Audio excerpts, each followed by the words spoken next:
Bonjour à tous, voici une propriété des triangles rectangles, donc des relations métriques, qui est appelée propriété de la hauteur relative à l'hypoténuse. Donc nous allons voir cette propriété et nous allons la démontrer.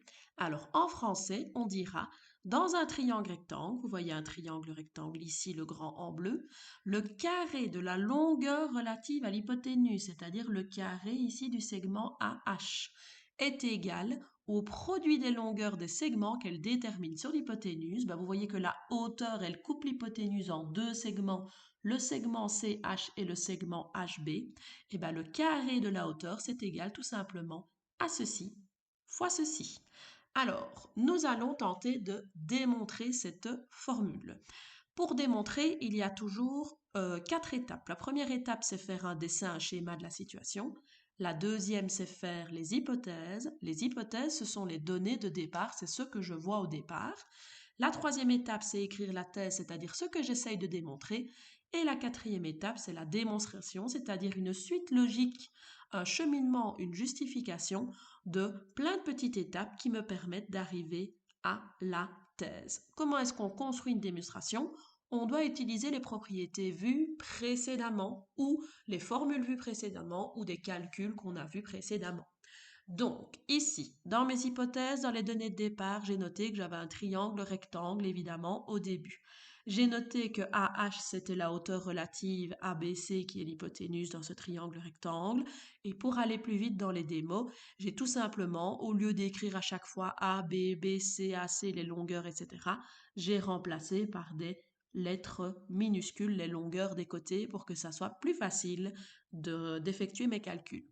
Ça veut dire ici que dans ma thèse, je dois prouver que h au carré, la longueur de la hauteur au carré, est égale à r fois s, c'est-à-dire le produit des segments que cette hauteur détermine sur l'hypoténuse.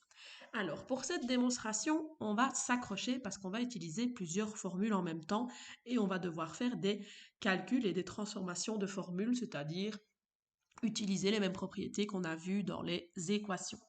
Alors, pour commencer, je vais tout simplement utiliser Pythagore 3 fois. La première fois dans le grand triangle rectangle bleu ici, on est bien d'accord que Pythagore, c'est le carré de l'hypoténuse qui est égal à la somme des carrés des deux autres côtés. Donc j'ai ma première formule qui me dit que A carré, l'hypoténuse du grand triangle rectangle bleu, est égal à B carré plus C carré, c'est Pythagore utilisé dans le grand triangle. Dans le triangle ici, bleu ciel, c'est aussi un triangle rectangle dont l'hypoténuse, cette fois-ci, est le côté B.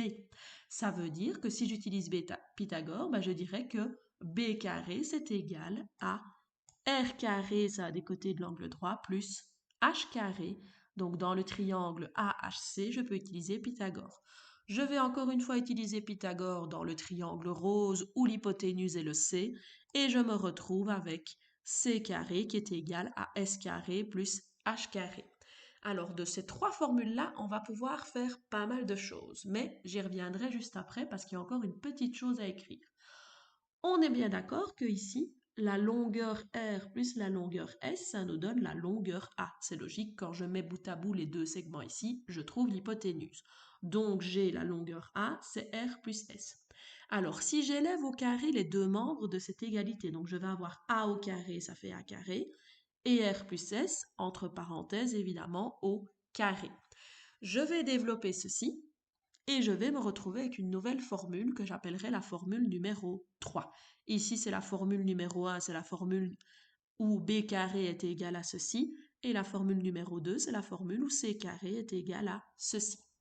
Alors ici, attention, vous avez une somme au carré, c'est donc un produit remarquable. Pour développer un produit remarquable, je dois faire le carré du premier terme, c'est-à-dire R carré, plus le double produit des deux termes, c'est-à-dire plus 2 fois R fois S, plus le carré du deuxième terme, c'est-à-dire plus S au carré.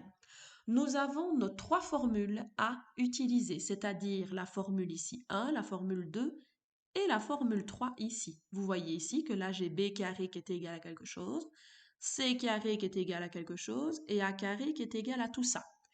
Alors, comment est-ce qu'on va procéder? Je vais reprendre la formule Pythagore classique dans le grand triangle rectangle, qui est A carré égale B carré plus C carré, c'est cette formule-ci que j'ai réécrite.